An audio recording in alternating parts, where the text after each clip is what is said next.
morning. What's your name? My name is Jean Seberg, Where were you born? in Marshalltown, Iowa, When? November 13th, 1938. That makes you what age? 17 and 11 months. And do you want to be an actress? Very badly. Part of the mystique of Seberg is the arc of her life. The way she started her career with this almost fairy tale story.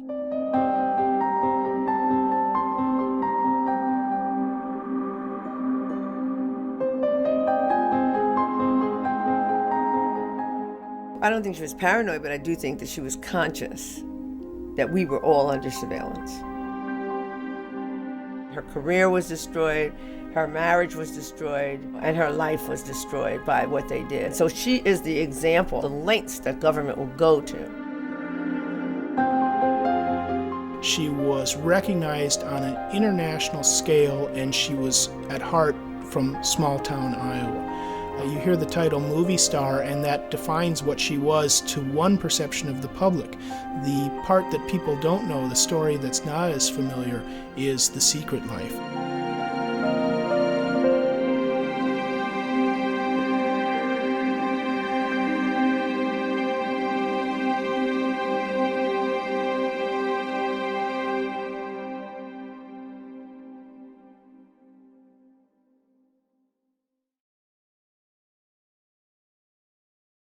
Thank you for joining us today. We're here for the 2015 Landlocked Film Festival in Iowa City, and today we have the luxury and the opportunity to sit down with Emmy Award-nominated documentarians and author and filmmaker. We have Gary McGee from Points North in Iowa, and we have the married couple Tammy and Kelly Rundle from the Quad Cities, from Fourth Wall Productions. So thanks for joining us today. Thank you. Thank you. We understand that you do have a couple of Emmy-nominated films, and we'd like to just kind of briefly ask you about those. One was the 2010 Letters Home Heroes. Letters Home to Heroes. Was that the 2010 one, or was that the That's Country School, One Room, One Nation. Country School, One Room, One Nation? And tell me just a snippet of that. The history of country schools in the upper Midwest, and we looked at how the schools, just the history of the schools in general, but then also how they were used to Americanize European immigrants at the time. Well, that is a wonderful idea. How many schools were you able to look into? So over 100. We visited about 100 country schools. Oh my goodness. And All I was throughout the kind Midwest? Yeah, All up in the throughout Midwest. Midwest. Yeah. Well, oh, wonderful. What years were they operating, those schools?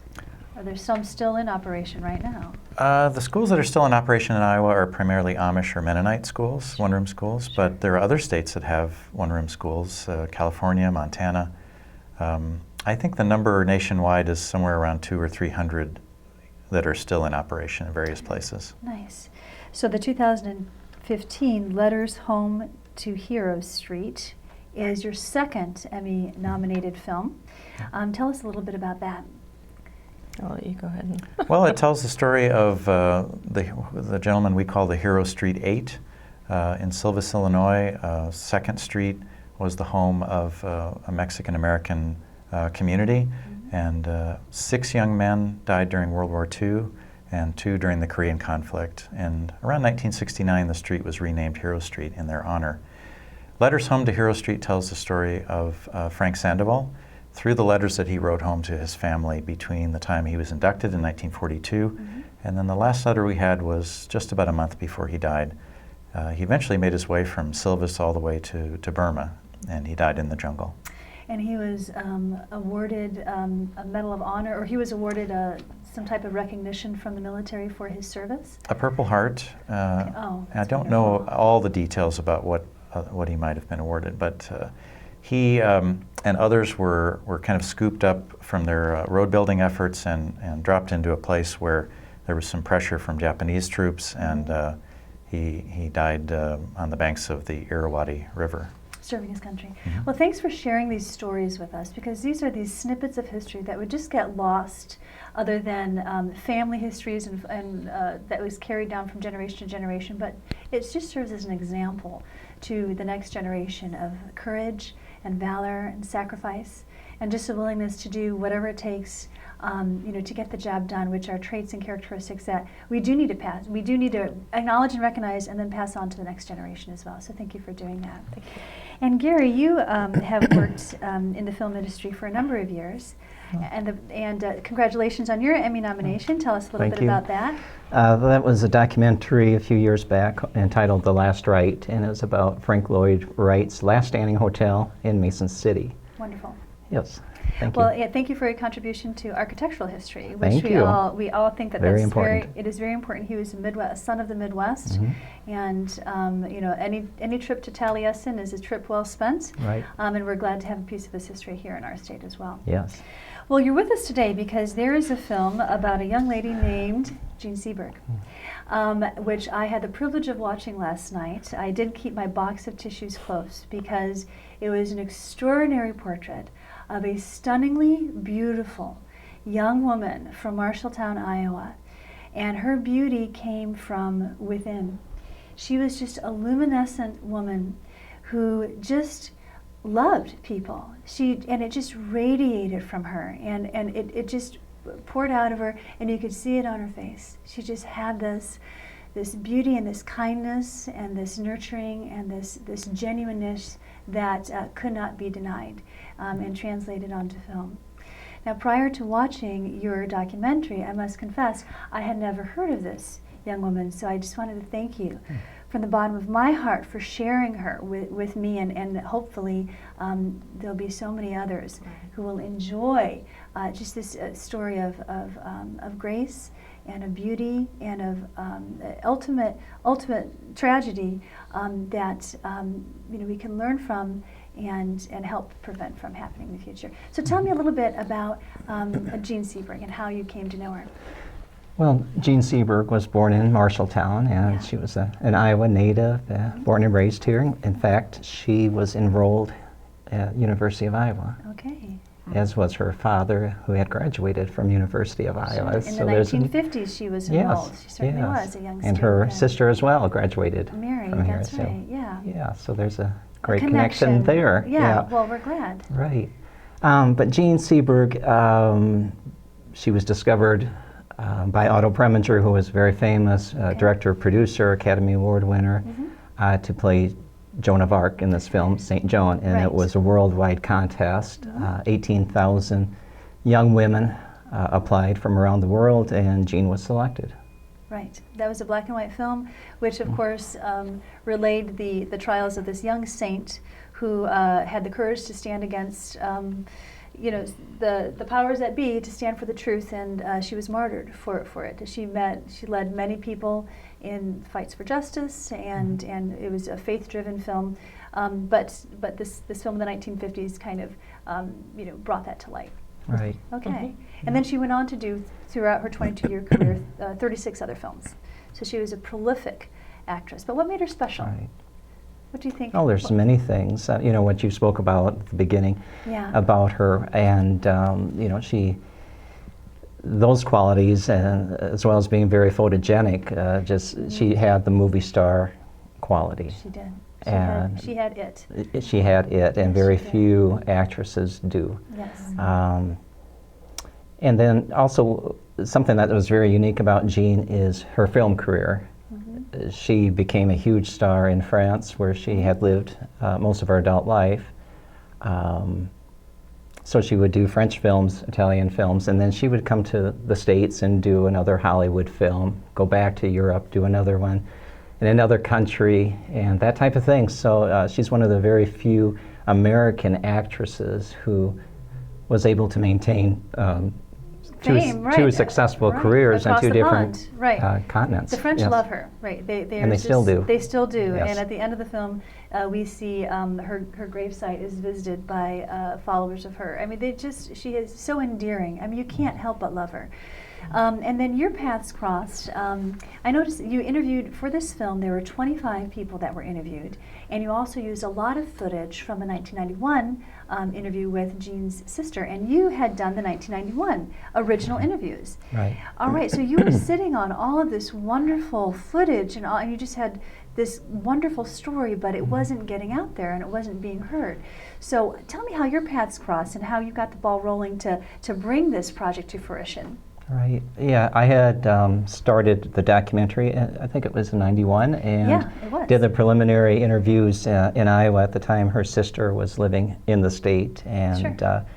unfortunately, a few of those subjects have passed away. So I'm very grateful I was able to get those You interviews. captured that. hmm Sure. And then in '99, I believe it was, I went to Europe and interviewed those European interviews, thankfully as well, because at least one of them has passed away. Since then, sure. Since then, yes, and but yeah, all these terrific interviews, and then I could not get funding to complete it. Right. Editing is very expensive. It is. There's so many The hours post-production. involved, Yeah, and the and- equipment, and just getting that time Exactly. in the editing bays just to get it just right. I Right. have to tell you, this documentary exceeded my expectations.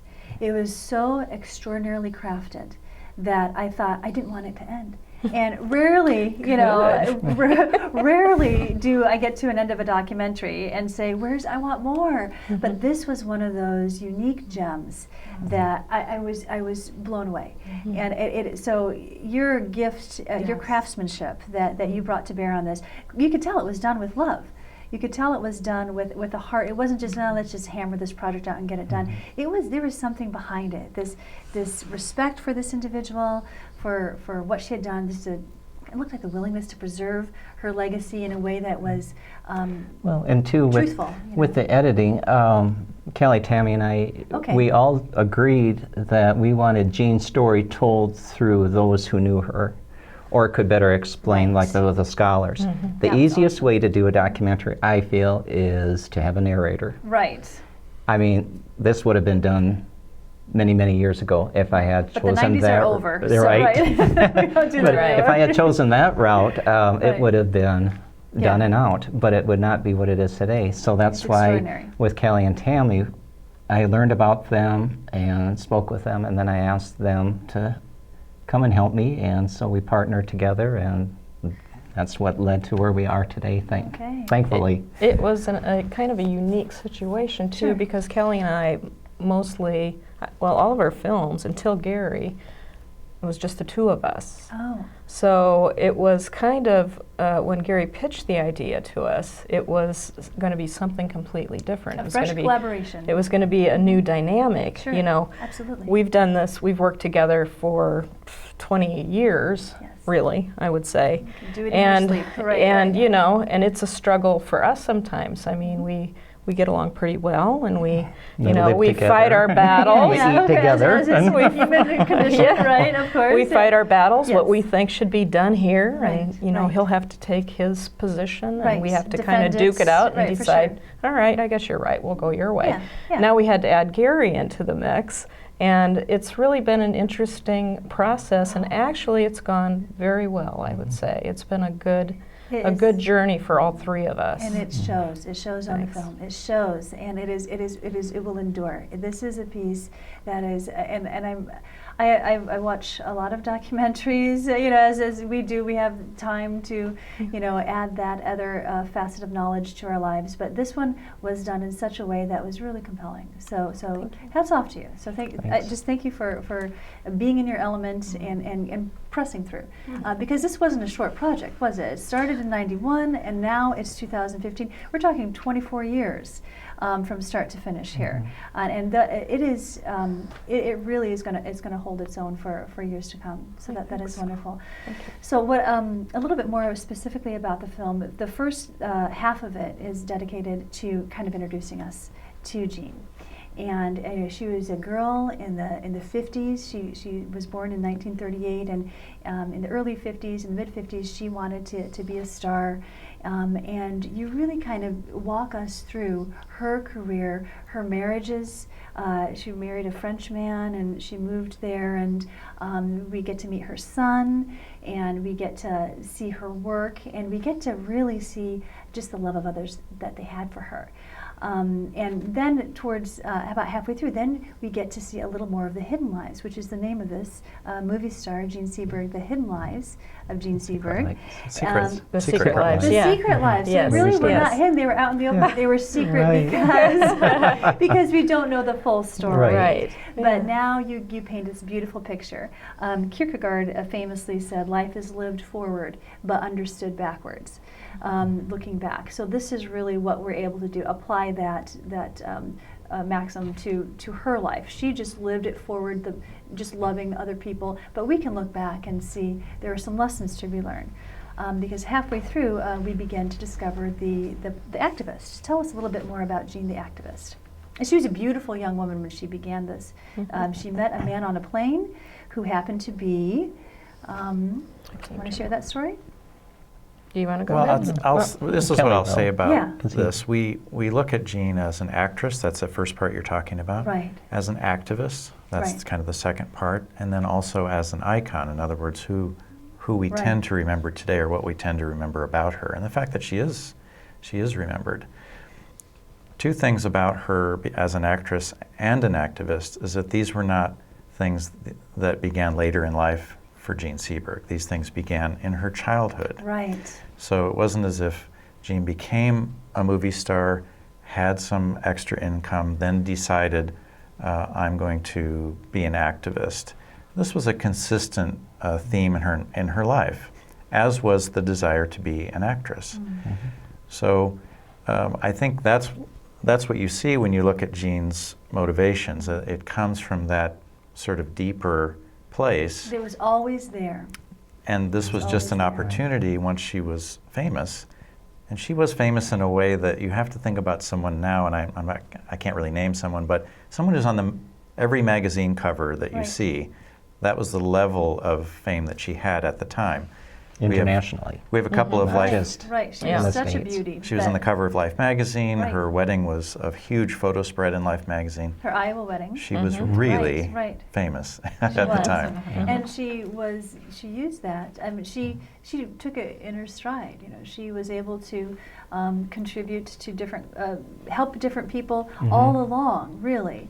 But then when it got to the point that she was helping someone that maybe the establishment or the powers that be didn't want her to help, that's when it got to be, that was kind of problematic for her in a And way we're- that she didn't expect, really. And we're talking about her association or affiliation with the Black Panther Which Party. eventually, right, which came about in a quite innocent way. She was asked to help fund a children's Montessori, to provide free breakfast for children. Who wouldn't want to give money for free breakfast for hungry children? But of course, then it was a dynamic time. There was a very fluid time in U.S. history in the 60s, where positions were being taken by different people. There was this fear from J. Edgar Hoover and the FBI. He always had this watchdog kind of mentality. And then we had this group that maybe was, that had the desire to do the right thing, but maybe went about it in a way that was off-putting to some people.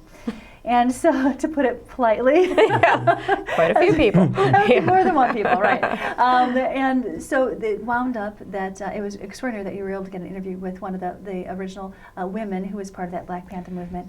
And then she said, of course, we used the money to pay our light bill and to pay the rent, and of course we bought guns. And she just admitted that, which was wonderful. And I'm sure they didn't say, Jean, would you give us some money to buy some AK-47s? You know, that's not how you. Right. That's not an appropriate ask to a nice movie star. And the reason really why it was so exciting and interesting to interview Elaine is Yeah. because Elaine was the person that Jean was talking to Right, when the in Paris. FBI overheard this sort of key conversation where they misunderstood what was happening, and then developed a plan to discredit Jean based on information they thought they had was right. So that she was correct. ultimately was misunderstood.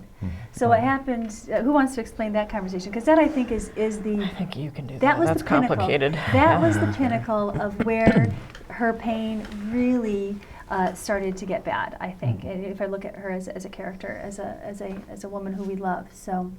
Right. Well, as Kelly was saying, the FBI was, Jean was under surveillance at Yes, the she time, was. and she suspected she was. Right, and she was correct, and those suspicions Right. were well-founded. Right. And anyway, during this course of conversation, on the telephone, Jean was pregnant at the time. Yes. And the FBI assumed that she was pregnant by a black militant, another Panther member. And this was not true. Not true. This was clearly Right. false, but it was an assumption, it was a misunderstanding on the part of the FBI listener. Right. So, right. and it did kind of sound, it could have been misinterpreted. Oh, definitely. So Yeah. he took it in the worst possible light, in the most critical light. Right. And I think they were looking, though, They were yes. looking for something. for something. And that But how unethical. was provided. Yeah, how unethical. Well, and a number of other what we would consider to be high-profile celebrities were also under surveillance. So I guess it was a little bit of a horse race as to who comes Right. across, with some Who can we make information an that can be example out used. of? Well, So- and Jean first. Seberg was a perfect person to target. She's beautiful. Yes. She's from the heartland. Mm-hmm. She had all of these things going for her. So They wanted to make who an else, example yes, out of would her. be a better person to tear down? Right. Let's In the tear her public down eye. so that nobody else will do anything like Well, that. and it had that effect. A chilling effect. And when we were yeah, talking to in the Elaine, conversation. it had an effect maybe that they weren't counting on in the sense that it created disharmony in the Panthers. The FBI had infiltrated the Panthers anyway and Okay. tried to cause trouble from within the organization, but the Panthers also believed the story. And so that created further conflict within that group, which was just, I suppose, sort of bonus collateral damage. Right, Right. right. But when so of course this caused her emotional distress, and she gave birth to prematurely. The child was born in Geneva, Switzerland, and 2 days later, because we didn't have the technology then that we do have today to save these preemies, the child died. She lost her baby, but then it was an open casket. So. Clearly, this child was not the offspring of an African American and a white person. It was Right. clearly a Caucasian father, and so she was vindicated. And I would say that, I'm sorry. To a degree. The thing is, though, the press was all, and we're also saying the legitimate press, I think, caused Right. more damage than the gossip Newsweek. magazines. Right, Right. the yellow Newsweek, journalism. because- Newsweek, LA Times. Reputable. Right. Exactly. Yeah. So they had legitimized this, and there were. I thought it was shocking that we saw in the documentary official documents that said neutralize Jean, and so they may not have killed her personally, but they killed her reputation. Yes. Which was their desire. Again, as you said, you had mentioned to make her the poster child, because she was so beautiful and because she, Yeah. Was supporting the civil rights movement and Right. the Black Panther Party. right. And, I think an important point to make is, Jean in Marshalltown, Iowa, joined the NAACP at the age of 14. Yes. She was always vigilant in her fight against discrimination Injustice. and always supportive of the underprivileged. And I don't think necessarily it was the rumor that she was pregnant, with a baby with an African American. I don't think that was it. It was that it was a lie, right. and that it was just an outright lie, It wasn't and it outright was wrong. And she ultimately did win a civil suit against them for Newsweek. Yeah. yep, for slander and for libel. She won the libel suit against Newsweek, which really it was another sense of vindication. But in a sense, the damage had been done by that point, and there was this emotional damage that I think, and in the documentary, her sister tells of her father, who, they just couldn't believe that a government would That's the bottom pinpoint line. an individual who was just trying to do the right thing, and based on, you know, how a false misinterpretation of a conversation, say, just, you know, label her as something that she was not. It was very heartwarming, heartbreaking to see how this really had a human effect, a human cost. That's what we don't see Right. when we watch the news. Events happen, we forget about them, but in the wake of all of those events, and really those are the stories we tell in our films. That's This it. happened, but then all this other stuff happened as well as a result of that incident. Right. And so ultimately, I do think that is why that's so endearing about this story, is that it puts a face and it puts a person and her family and her community and her life. It shares her with us in a way that is very real and very endearing. And we get to see that if it could happen to her, you know, we do need to be mindful that there are people out there that would want to do that to individuals who stand against something that they don't like. So as a community and as a society, we can recognize that this is in a playbook of somebody somewhere. And when it happens to any one of us, we need to step up and say, hey, now wait a minute, that's out of bounds. You know, we need to call foul, and we need to rally around these individuals and say, and not as an obscure outsider, but as just, we get that is what happens to people sometimes, and we're really not as a society going to let that happen anymore. So I hope that's part of her legacy, because I just wish she were here today to talk to. Yeah, I do So too. Yeah. wonderful. And just to wrap this up, I know that you are on a tight schedule, so we thank you for your time. Tell just a little bit about the icon, her as an icon. She has, I know she passed away in kind of questionable circumstances. But in Paris, and you know, I think maybe she was not hanging out with the right person at the time, perhaps, and that resulted perhaps in a series of events that led to her death. And just speak a little bit about of how she's viewed in Paris, and about her funeral, and about how the French just reached out and loved her. Well, one thing. With Jean's death, it was very sordid, but how the French loved her, they preempted their primetime scheduling of whatever they had. You know, this is back in the days when we had three Only networks, three networks, in the States, and so, but France, you know, in honor of Jean, they preempted their scheduled programming. Scheduled programming to show one of her films, Bonjour Tristesse. Now, we've never done that in the States for any of our famous actors or actresses. Exactly. And, you know, and then through the years, though, even though Jean Seberg, the name hasn't always rang a bell with too many like people. Elizabeth Taylor. Right. But her hairstyle, you know, when you look back at those photos from especially the 60s photos, which is my favorite period. Yeah. But even in 67, you know, there's these photos of her that look like they could have been taken today. Yeah, she's stunning. And her minimal makeup, I mean, she would just do her eyes or whatever. You know, and a lot of women just, you know, if they're going to do makeup, they'll just, you know, do their eyes because that's where the eyes go to. So when people see them. So things like that. And I don't know. And of course, her involvement with the film Breathless, you know, that was the most current turning point in film history, and everything that's done today, practically everything that's done today, can be traced back to that film. So it was cutting edge. Yeah, definitely. So it's amazing. Her legacy lives on. It does. And she is loved and remembered in the hearts of millions of French and Americans. And we thank you so much for bringing her to Iowa City and for sharing her with our population and beyond. Thank you for your time. Thank you Thank so you. much. Welcome.